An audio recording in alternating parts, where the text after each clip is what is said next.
বিয়ের বয়স 2 বছর হতে না হতেই নাতির বয়স 1 বছর হয়ে গেল।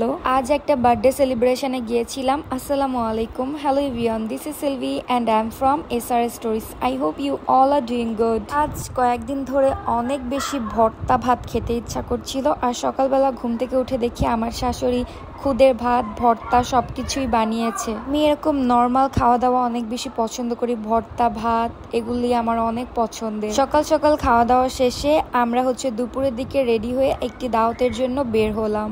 আজ আমি আবার আমার ঈদের দিনে ড্রেস আপ পরেছি, আবার কেউ ঈদের দিনে ব্লগ মনে করবেন না। যারা আমার রেগুলার ভিডিও দেখেন তারা হয়তো ভেবেছিলেন যে এরপরে ব্লগটা রিফাতের বার্থডে ব্লগ আপলোড হবে, কিন্তু আজ আমার নাতির বার্থডে ব্লগ আপলোড করতেছি। দেখতে দেখতে চলে আসলাম এবং এসেই দেখি সবাই খাওয়া দাওয়া স্টার্ট করেছে। রিফাতের বার্থডেটা এবারে একটু আমরা লেটেই সেলিব্রেশন করব। আমি আন্তরিকভাবে দুঃখিত, আজকের ভয়েসের ব্যাকগ্রাউন্ডে একটুখানি বেশি নয়েজ আসতে পারে, কারণ বাড়ি ভর্তি অনেক লোকজন।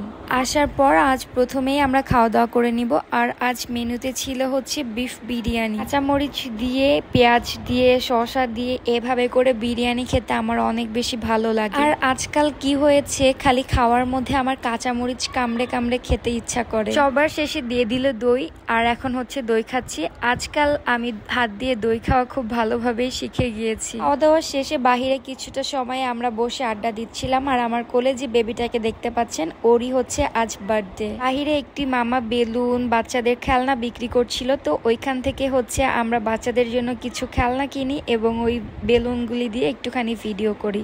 আর এইদিকে আমরা মজো নিয়ে একটু ফান করতেছিলাম আমার নিফিওর সঙ্গে। আর বাচ্চাদের এই ধরনের বিষয়গুলি আমার খুবই ভালো লাগে। এই যে বাবল হয়, এইটা আমার অনেক পছন্দের, তাই তো এই বেবিটার কাছ থেকে এই বাবলটা নিয়ে একটুক্ষণ উড়িয়ে নিলাম। রিফাত আবার সবাইকে বাইকে করে ঘোরাচ্ছিল, আর ওরা আমাদের জন্য আবারও মজো নিয়ে আসে এবং আমরা এটা খাচ্ছিলাম। আর আজ এত পরিমাণ কারেন্টের প্রবলেম করতেছিল আর অনেক বেশি গরম লাগতেছিল। আর এই দিক দিয়ে আপনাদের রিফাত ভাই আমার কপালের টিপটা উঠিয়ে ফেলে। ও মনে করে আমার কপালে লেগে আছে, কিন্তু আসলে টিপ ছিল। আর আমার কপাল থেকে টিপ উঠাতে গিয়ে আমার কপালটা পুরো লাল বানাই দেয়। তারপর বাহিরে আরো কিছুটা সময় আড্ডা দিলাম, ফান করলাম। এই সবগুলা ফান ক্লিপ আপনারা দেখতে পারবেন আমার ফেসবুক পেজ এসআরএস স্টোরিজ এর রিল ভিডিওতে। সেই দেখি যে আমার নাতিকে খাওয়ানো হচ্ছে। আচ্ছা, ও সম্পর্কে আমার নাতি হয়, তাই প্রথম থেকেই আমি নাতি নাতি করছি। আর আজ ওরই বার্থডে, একবার তো বললামই, তার জন্য এই পাশে সাজানো হচ্ছে। ও রিফাতের ফুফাতো বোনের ছেলে, অর্থাৎ আমার নাতিই হয়। আর আজ আমি অনেক বেশি ফান মুডে ছিলাম, তাই সবার সঙ্গে অনেক বেশি ফান করতেছিলাম।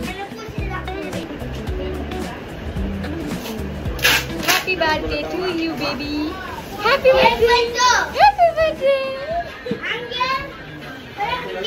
এই দিক দিয়ে ডেকোরেশন করতে করতে আবার দুলা ভাই আমাদের জন্য বেলপুরি নিয়ে আসে, আর আমরা এটা খাচ্ছিলাম। আর খেতে খেতেই দেখেন কি হইলো, হঠাৎ করে কারেন্ট চলে গিয়েছে। আর আজ এত পরিমাণ কারেন্টে ডিস্টার্ব করছে, আর আইপিএস এরও আজ প্রবলেম হয়েছে। যেদিন মানুষজন বেশি থাকে ওই দিনই মনে হয় সব ধরনের প্রবলেম সৃষ্টি হয়। আমাদের খাওয়া দাওয়ার মাঝেই ডেকোরেশনটাও শেষ হয়ে যায়, আর আমরা অপেক্ষা করি কারেন্টের, কিন্তু আলটিমেটলি আর আজ কোনোভাবেই কারেন্ট আসতেছিল না। দেন সব গেস্টরা চলে যাচ্ছিল, তাই কেকটাও এই অন্ধকারের মধ্যেই কেটে নিয়ে কেক কাটার মাধ্যমে আজকের বার্থডেটা এখানেই সমাপ্ত করে আমরা বাসায় চলে আসি। আর আজকের ভিডিওটি এখানেই শেষ করি। I hope you guys enjoy this video and let me know in the comment যে আজকের সম্পূর্ণ ভিডিওটি তোমাদের কাছে কেমন লাগলো। দেখা হবে আমার নেক্সট ভিডিওতে। আল্লাহ হাফেজ।